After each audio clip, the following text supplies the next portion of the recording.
Hello, welcome to the Voice Notes from My Bathroom podcast. My name's Amanda, and I'm a home educating mum of three and a business owner.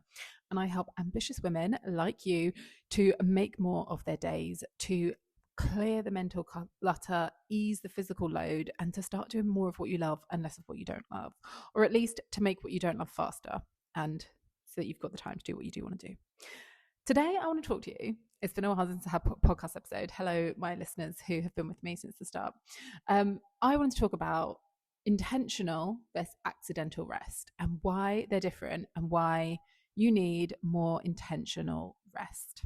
So I was thinking about this concept in December when a friend of mine was really stressed out, overwhelmed. She was nearing burnout. And thank goodness she could recognize I'm nearing burnout. And what I was saying to her, she was like, oh, but I feel like I'm resting. And when she listed out the things that she was talking about, I was like, that's because that's accidental rest. It's not intentional rest. And there's a difference. And I don't think this really landed for me until I was home educating my children. So I've not always done that.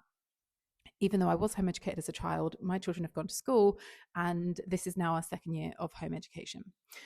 When I started, I felt it much more keenly than I ever had before, because when I was now home educating and trying to stay calm and having my children around me so much of the time, I was like realizing that I have to intentionally rest my mind and my body throughout the day, not going out every now and then with friends in the evening, which I would do, not, I'll rest when I get to the weekend, but every single day I need to build in intentional moments of rest, even if they're small, because otherwise this is not sustainable. So when I'm talking about sustainable productivity, what I mean is that the kind of productivity that enables you to get what you want done, but keep going. And sometimes, of course, with depending on your workload, you're going to have busier times and you're going to have quieter times.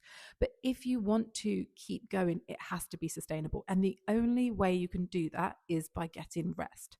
Now, there's different types of rest, right? So you can have rest that's for your mind.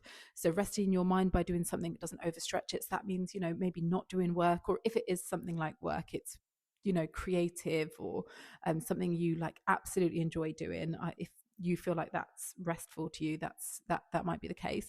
But resting your mind by doing something that might be like reading a fiction book, right? But then there's also resting your body. So that's physically resting your body so that your body is rested, sitting down and relaxing, right? So there are two things there.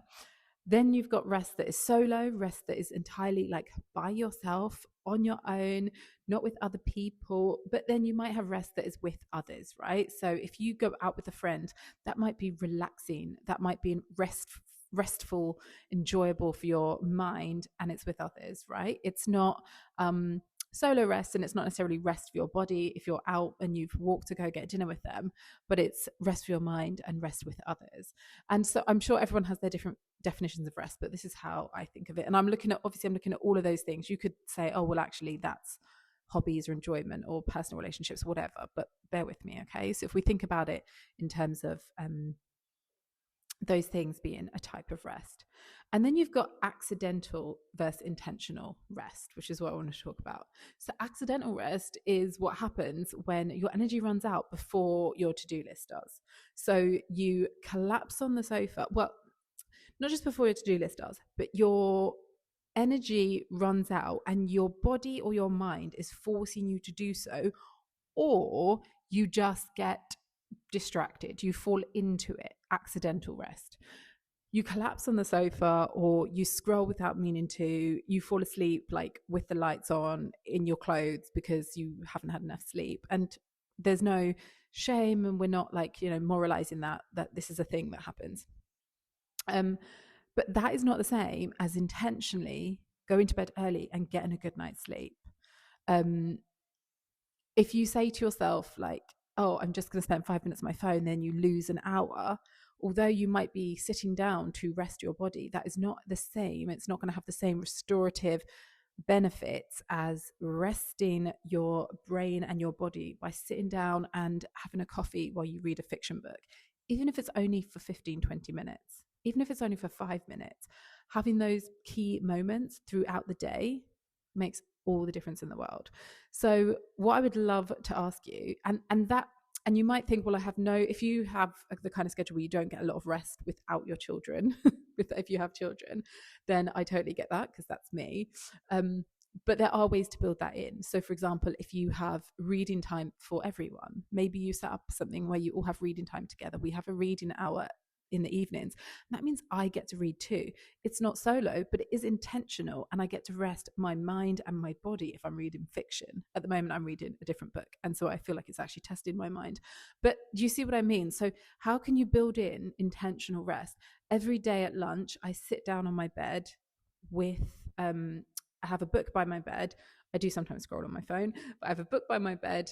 I sit down with my lunch though. I nourish my body. I take that moment of rest. And the rule is for the kids, I'm like, you've got your lunch. You let me be for 15 minutes, right? I need a moment just to rest my body and my mind for a second. There's so many different ways that you can add in little pockets of rest, even if it's only 5 minutes, even if it's 10 minutes. And that doesn't mean that it has to be scheduled in. It could also be, guys, I'm just going to take 5 minutes. Mommy's going to go lie down for 5 minutes. So I just wanted to share that idea with you, that if you feel like, well, I am resting, or I am, because also sometimes we can confuse resting with, oh, I feel like I'm not getting enough done. And that's not the same thing either. So maybe you feel like you're not getting enough done, but you're still not getting rest. It's just that if your body is taking accidental rest and you feel like you're not getting done, then you're maybe doing neither of those things. So I just wanted to share that idea with you, that if you feel like I'm getting rest, but I still don't feel restored, maybe you are not getting enough intentional mind and body rest. So my challenge for you is, how can you schedule in, whether it's an afternoon or whether it's, I'm going to start doing 15 minutes of this every day. Where can you schedule in? Where can you pen in some time for you that is intentional rest for your mind, for your body? Ideally by yourself, but there might be others around. What can you do? Okay, that's it for now. If you want to follow me, you can find me on amanda.apiaj. Thank you so much to my regular listeners. And if you're new here, I would love to hear from you. Of course, come on over to Instagram. I would love to see you there. Okay, bye for now.